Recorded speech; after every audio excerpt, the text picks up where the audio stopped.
Good morning, everybody. I am still nursing this cup of coffee. Do you ever put your cup of coffee out and then completely forget about it and you're like, I didn't even have one sip of my coffee this morning? And I'm the type of person now that if it's cold, I just drink it. I don't know if you guys are the same way, but I've kind of gotten used to and kind of like the taste of cold coffee now. And not like iced, but not warm, but actually cold, just because it sits out so frequently around my house.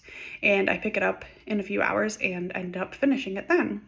So, speaking of nursing, I am going to be talking about night feedings today.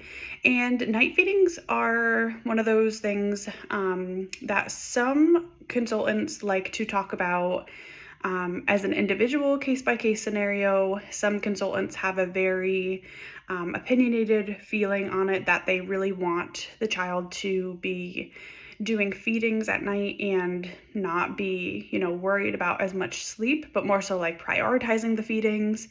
I kind of lie somewhere in the middle. I'm not like, we have to get rid of all night waking and night feedings at the same time. I'm also like, we don't necessarily have to drop all of the night feedings and then be sleeping through the night by a certain age.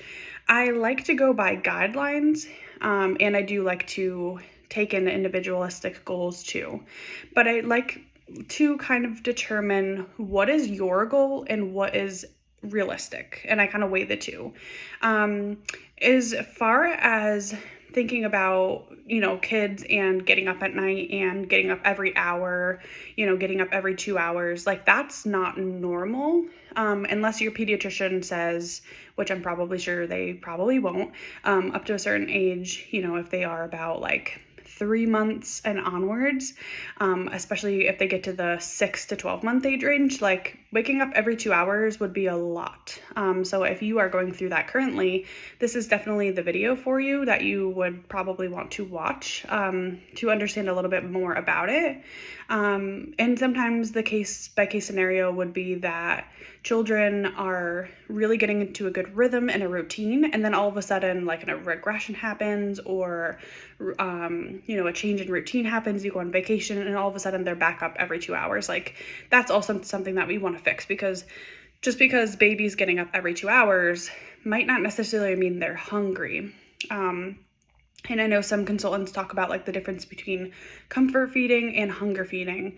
And at the end of the day, you and your pediatrician will determine by their weight how comfortable your pediatrician is with how many feeds that they can have. But I wanted to provide a general guideline because I don't want you guys getting stuck in the middle of the night with your 8-month-old thinking that waking up every hour is a normal thing to be feeding your child.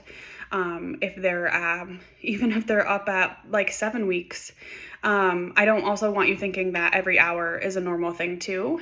Yes, babies do cluster feed, and that tends to happen towards like the end of the evening into the night, but it's not a normal thing to be waking up every hour. And I would generally say that if your pediatrician says to go like 3 to 4 hours, I would highly recommend considering dropping some of those feeds and working on really getting your baby into a routine.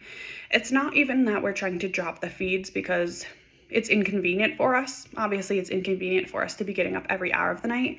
It's more so what's best for baby too. If baby's getting up all night long, or even your child, if they're older than a year, if they are getting up all night long, every hour or 2 hours, they're not really getting full feeds in. They're not filling their stomachs and getting a full amount that will last them enough for the next hours, and they're really just snacking.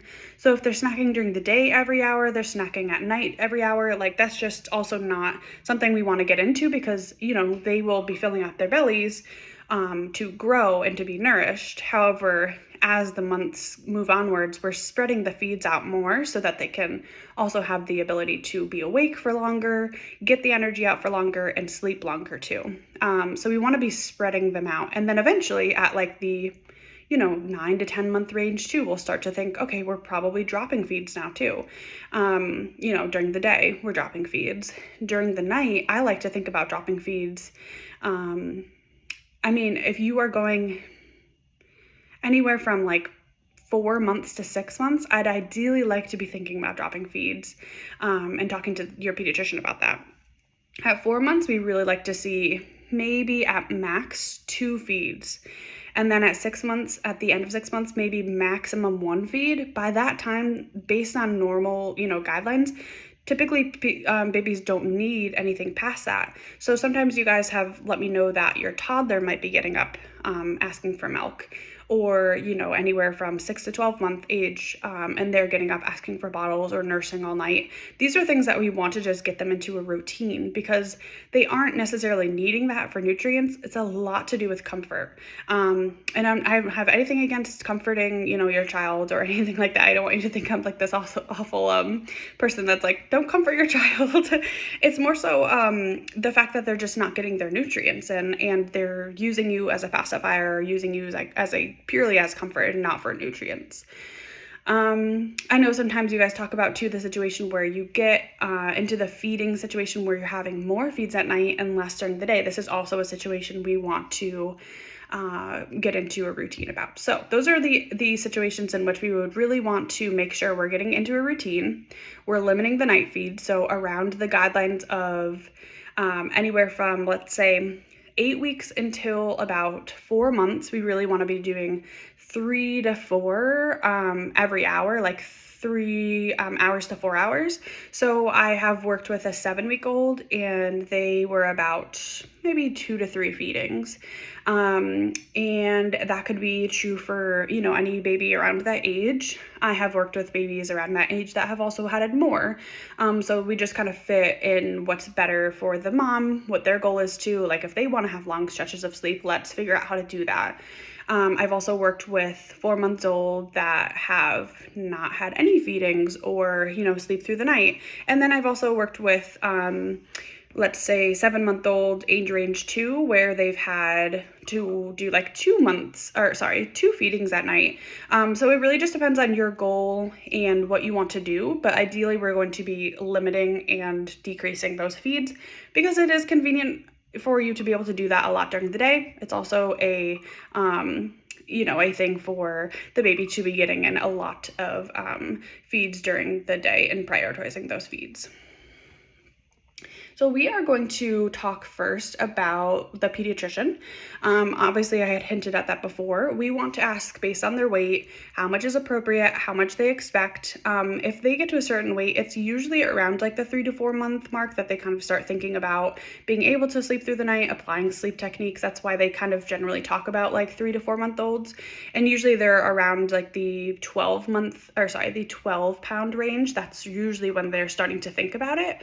And that's why they are prioritizing it at that moment and kind of talking to you about it. If they talk to you about your weight, your baby's weight and all of that, and then they'll start to talk about weaning them off feeds. So I generally go based on the 0 to 3 month feeds. We'll do about 3 feeds for 0 to 3 months. From 4 to 6, maybe 2 at maximum if needed. And then 6 months plus, they usually drop, and occasionally they might need 1 if they're on the lower end of the scale of things. And then you talk about toddlers too. So 12 plus, 1-year-olds plus, they don't need that milk anymore at night too. So if they switch over to like a certain type of milk or cow's milk or whatever milk that they've chosen, they don't need that milk, basically past dinner time. If they're getting up at night, I can guarantee they are asking for not even really the milk, but for you to be there. So I would recommend talking to your pediatrician about this, but cutting the night feeds completely with them, because it's not so much that they're asking for the milk, and they might sit there and drink it and you might see them do that. I got it. However, the fact is that they're just purely asking for your presence to be there. And, that's purely what they're looking for. It's all about behavior. And, if you initiate a behavior, the behavior happens, you come in and they receive a response and they get to have their parents there. Who wouldn't want to have their parents there after the, 12-month regression? It starts to really, they start to have more separation anxiety and all the things play into it. So recommend recommend dropping those feeds at night. And the best way to do this would be to take any type of milk that they're receiving and just do it straight at breakfast, lunch, and dinner. Just a little pro tip here too, if they're starting to have early morning wakes, ask yourself, are you feeding them milk as soon as they wake up? If they wake up at 6 a.m. and you're giving them a bottle straight away, or you're getting them a glass of milk, they go straight to the couch, they go and watch their cartoons in the morning, why wouldn't they want to wake up earlier? So all of a sudden now they're waking up at 4, they're waking up at 3, like why not just when they get up and it's early in the morning, they're not going to go back to sleep. Mom and dad just come and get me and we watch cartoons and we get to start playing and things like that. So just start to think in your head, like, if we have early morning wakes, am I just initially feeding them? Especially for moms too that are anywhere from age 0 to 11 months too, or even 12 months. Are we getting our babies up in the morning, picking them up, and then initially feeding them? So you have to start thinking about these things too, like why is this behavior happening, and then why is it all of a sudden becoming a pattern? Because all of this is really like based on behavior. If we start allowing them to have 10 or 15 minutes in the morning to get the diaper changed, play a little bit,